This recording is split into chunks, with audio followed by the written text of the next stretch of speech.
Coming up, election results are in for Norman. See who's returning and who is taking a seat for the first time in the city council. And the January job report is released, how the market could affect graduates looking for work. Plus, students are calling for OU to protect students from ICE, what changes they want made. This is OU Nightly.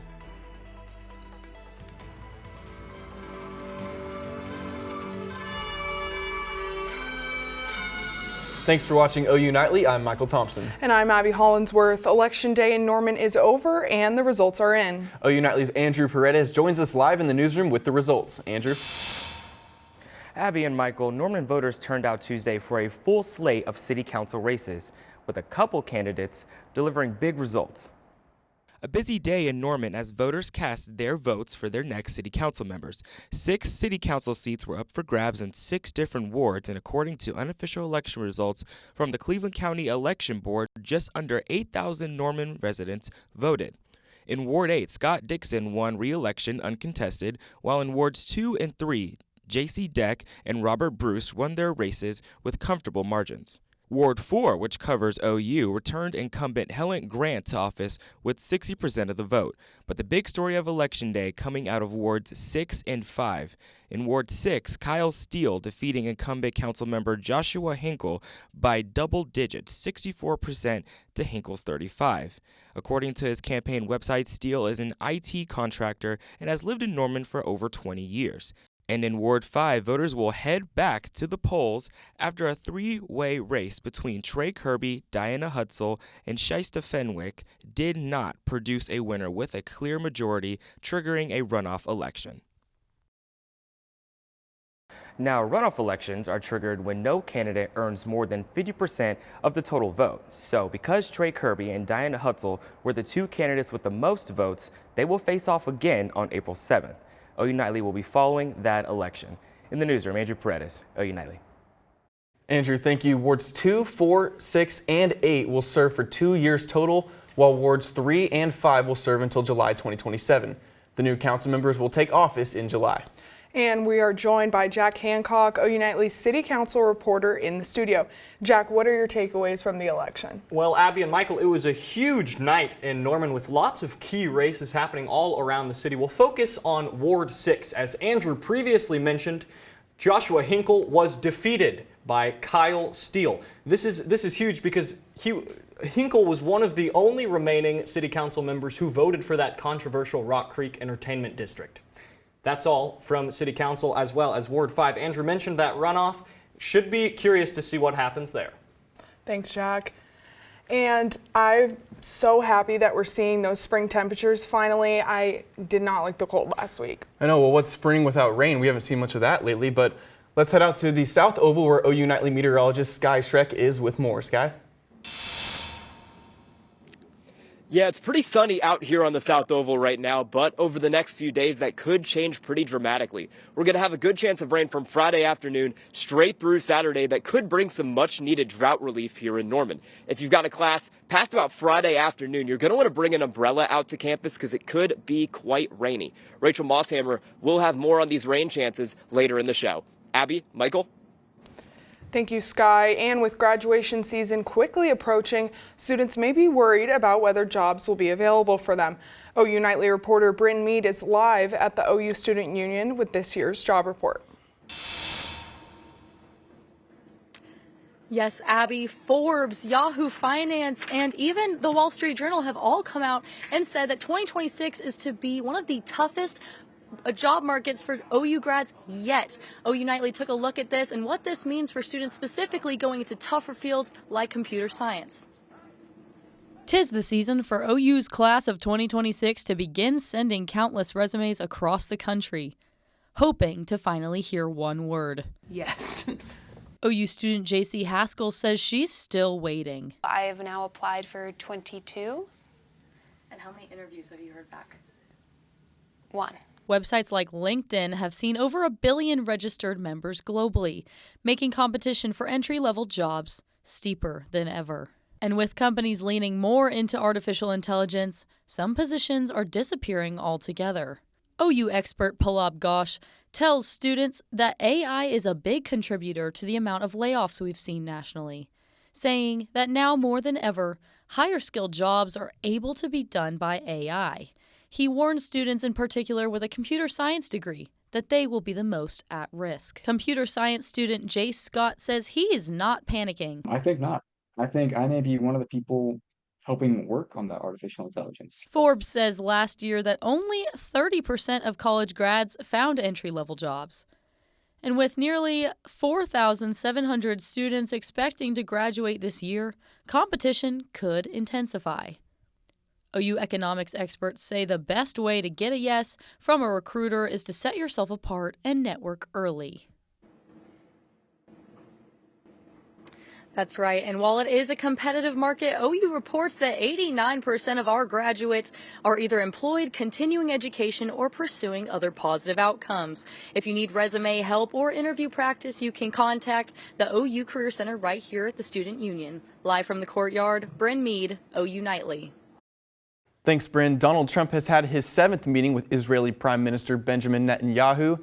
Matthew Carson has that and the rest of today's national and international headlines from the News Center. President Donald Trump met with Israeli Prime Minister Benjamin Netanyahu as the U.S. continues to negotiate a nuclear deal with Iran. Netanyahu expanded Israel's enforcement powers, allowing Israel to expand into territory held by the United Nations. Nothing definitive was reached, but both leaders say the meeting went well and they plan to continue their cooperation. And Canadian police have successfully identified the person responsible for the shooting yesterday in British Columbia. 18-year-old Jessie Van Rootseller was found dead on the scene alongside her mother and stepbrother. This marks the deadliest Canadian shooting since a shooting in Nova Scotia left 22 dead in 2020. And numerous FBI agents conducted a search of Nancy Guthrie's Arizona property, finding nothing. This follows the release of a person, only known as Carlos, that the Pena Sheriff's Department detained for questioning for the disappearance of Nancy Guthrie. This person was apprehended during a traffic stop south of Tucson. Carlos says he wants to, quote, clear his name. And Pam Bondi testified today defending the Department of Justice and their handling of the Epstein files. Michael, Abby, back to you. Thanks, Matthew. Coming up, as ICE continues their immigration crackdown, see how student organizations on campus are taking it upon themselves to educate students on how to stay safe. Is calling on And with Super Bowl Sunday having come and gone, see how people are reacting to Bad Bunny's halftime performance. Stay with us.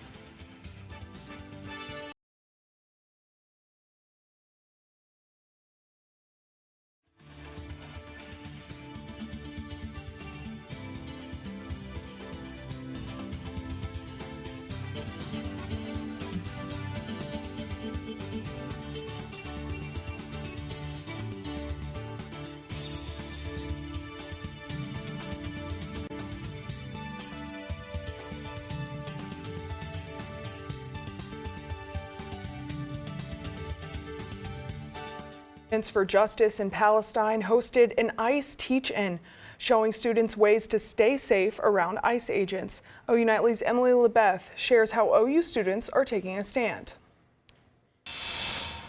OU SJP is calling on the University of Oklahoma to protect their students from ICE. As students, it's our jobs to fight. It's our jobs to encourage the university to do better and demand it. But students say they do not feel heard. International students have strong voices and they make our university community better, and ICE and our administration doesn't want to see that.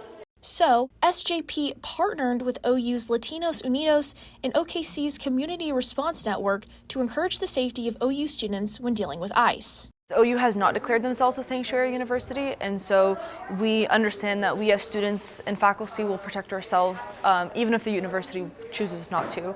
Over 100 students learned about the history of ICE activity in Oklahoma, and heard testimonies from OU students. As a Latino, I see my communities being targeted all the time. I see my people being targeted all the time. They parade us at the Super Bowl, but they ignore us at home. The Community Response Network shared how to properly report ICE in your area. Instead of being scared, instead of finding out ways to hide, we ask that you find ways to organize. And taught students the importance of connecting with organizations in their community. We can create a community that is ready and prepared so that if it were to happen, we know how to respond. Reporting from Norman, Emily LaBeth, OU Nightly.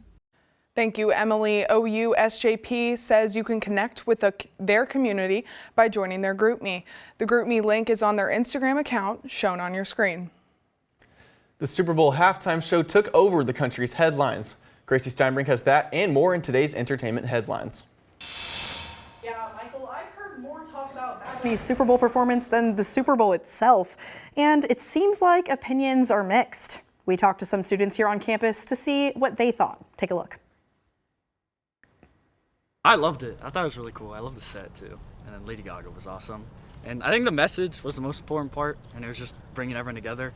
I would rather have it in English. Like I go search the songs and what they were in English, but I'd rather have halftime shows be in English. I know he put like a little nice message up there about the only thing more powerful than hate is love. So I don't know if it was just all political, but I think it was definitely more of a message. They tried to turn into more of a message just about positivity. I didn't really care too much about it.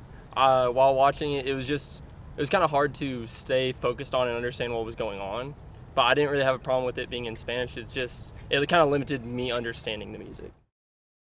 Actor James Van Der Beek passed away earlier today at only 48 years old after a long battle with stage 3 cancer. He was best known for his role in the 90s drama Dawson's Creek and was a husband and father of 6, His wife Kimberly has started a GoFundMe and is asking the community for support. She states Van Der Beek's final days were full of courage, faith, and grace. Abby, Michael, back to you. Thank you, Gracie. Coming up, hear about an unexpected infection at one local high school. Plus, what resources are available if you think you might have this virus. Valentine's Day is on the way. We'll time it out for you and your weekend when we come back.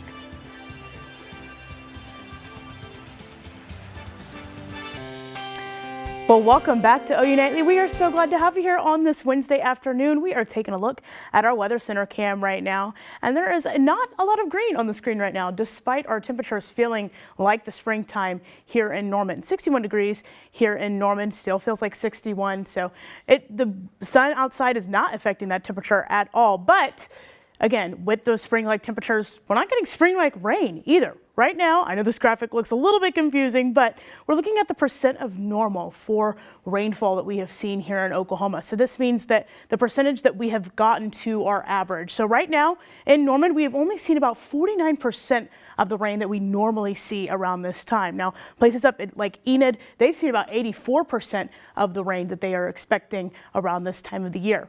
However, that looks like that story could change going into our weekend. Our precip outlook for this next 6 to 10 days here in Oklahoma, we're sitting near normal. So we might finally reach that 100% later on this weekend.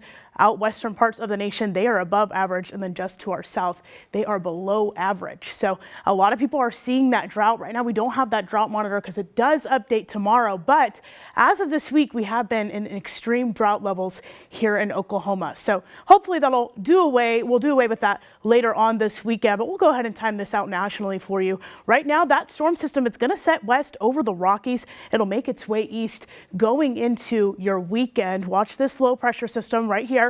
It'll start to make its trek. It'll move on out of the state by Sunday morning. So most of your Valentine's Day is going to be a rainy one. And then that'll, of course, make its way on to eastern parts of the nation. But we'll time it out for you here statewide.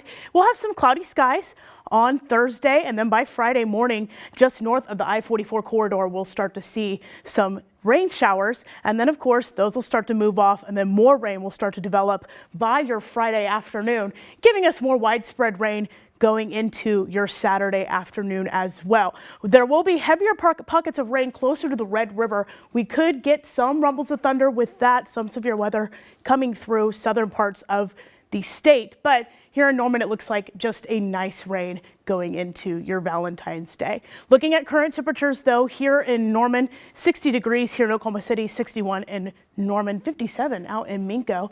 And then statewide, we're staying pretty spring-like temperatures here, except north parts of the state are seeing those 50s, and that's going to continue into tonight. Highs for Thursday, 70 degrees here in Norman, 71 in Oklahoma City, and then for your lows, 40 degrees here in Norman, 39 degrees out in Guymon, so they are a lot chillier than what we are here in Norman. But your Valentine's Day forecast, again, going to be pretty rainy. We're going to stick with those 50s, and then for the rest of your week, though, look at this 7-day. We're looking at 70 degrees for most of the week, 60s on your weekend, and of course, those rain chances to look forward to for your Valentine's Day. Well, thank you very much, Rachel. And more public schools have confirmed a case of tuberculosis at Westmore High School. More public school officials told families the health departments of Oklahoma City and Cleveland County notified the school district. They also said the person who contracted tuberculosis is no longer contagious. People who have more questions can contact the Cleveland County Health Department. Well, coming up next in sports, a familiar foe has changed out his old colors for the Crimson and Cream. And 2 current Sooners have been named to a historic watch list. Who are they and for what award? And several Sooners will get one last chance to prove themselves worthy to make it to the highest level of football. Find out who and where coming up next after the break. Hello, I'm Cam Williams, and it's time for sports. There were some notable coaching changes on OU's football staff this offseason, but the search for a new defensive backs coach has come to a close as OU is expected to hire Lamar Morgan to replace Jay Valai as the team's new DBs coach per the Oklahoma Breakdown. Morgan, a Louisiana alum, spent the last 2 years as Michigan's pass game coordinator and defensive backs coach, and he brings 14 years of coaching experience to Norman. Sticking to new hires and surprises, as it was anticipated that 5-star linebacker Cooper Witten would make the move to Norman with his dad Jason after he was named OU's new tight ends coach, but the Dallas Morning News reported that he is staying at Liberty Christian High School in Texas for his senior season. And the NFL announced Tuesday morning that 10 Sooners will be invited to the NFL Draft Combine in Indianapolis starting on February 23rd. R. Mason Thomas, a projected top 60 pick.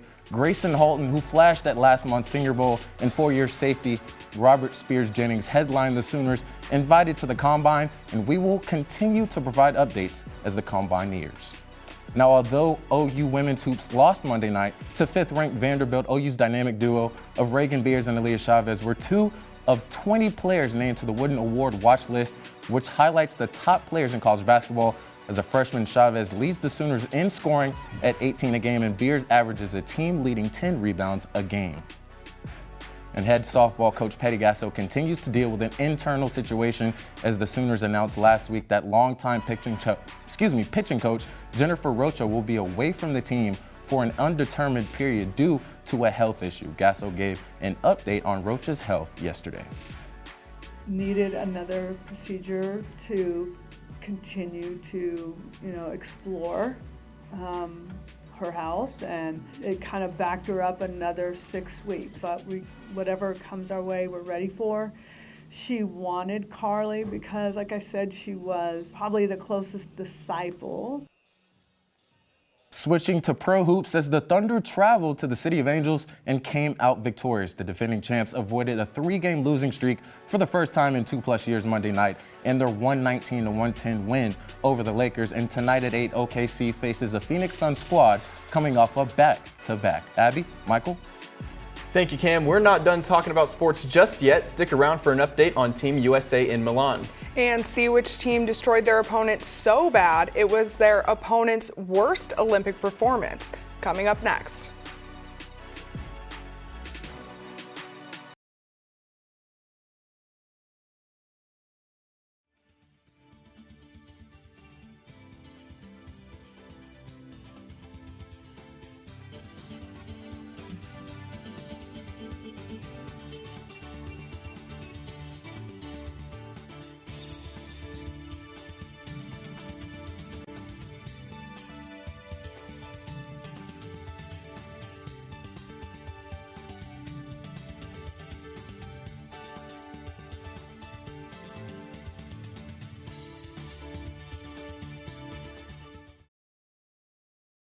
I'm Sky Clausen at the OU Nightly Update Desk. President Trump attacked Oklahoma Governor Kevin Stitt in a Truth Social post this afternoon.